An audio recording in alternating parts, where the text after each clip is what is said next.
Have you ever lain awake at night, staring at the ceiling, feeling that weight in your chest?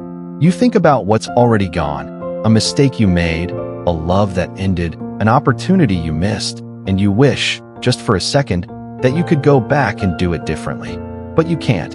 All you can do is watch those old memories replay in your mind, frame by frame. Some days, you smile and joke around with others, yet deep inside, there's still that quiet voice whispering, "If only I hadn't done that.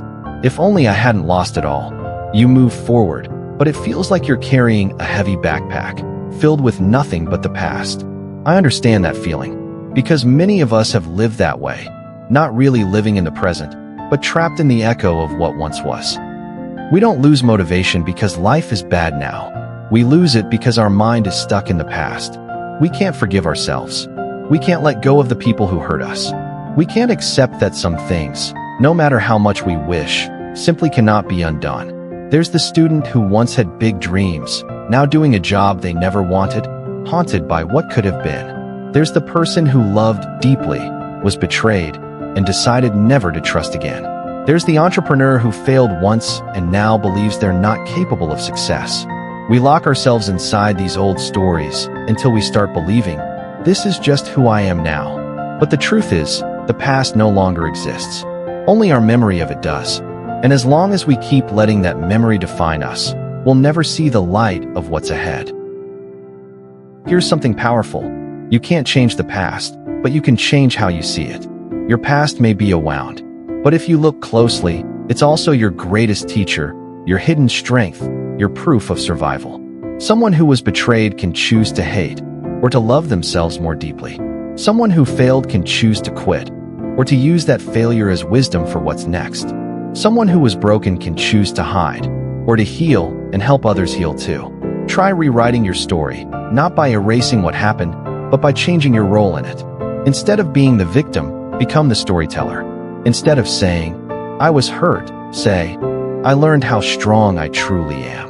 You can't delete the old chapters, but you can change the tone of the story you're telling. There was a young woman named Emma. At 25, she lost everything in just a few months: her job, her relationship, and her confidence. Every morning, she woke up wishing she could disappear. She was tired of pretending to be okay. In her journal, she once wrote, "I hate myself for not being enough." Then one day, she read those words again, and it hit her.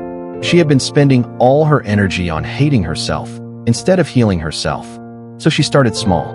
She began waking up 10 minutes earlier just to breathe and watch the sunrise. She wrote down 3 things she was grateful for each night, even tiny things, like, "I had a good cup of coffee today." She didn't try to forget her past. She learned to retell it differently. Instead of saying, "I was abandoned," she said, "I was set free to find myself." Instead of saying, "I failed," she said, "I was brave enough to try." 3 years later, Emma became someone others looked up to, not because her life was perfect, but because she stood up one day and said, "My past didn't destroy me. It taught me how to live." Remember this: you can't change the past, but you can choose how you tell the story of your life. Will you let your past be a burden, or will you let it become your source of strength? Will you tell it as a tragedy, or as the journey of someone who fell, but rose again?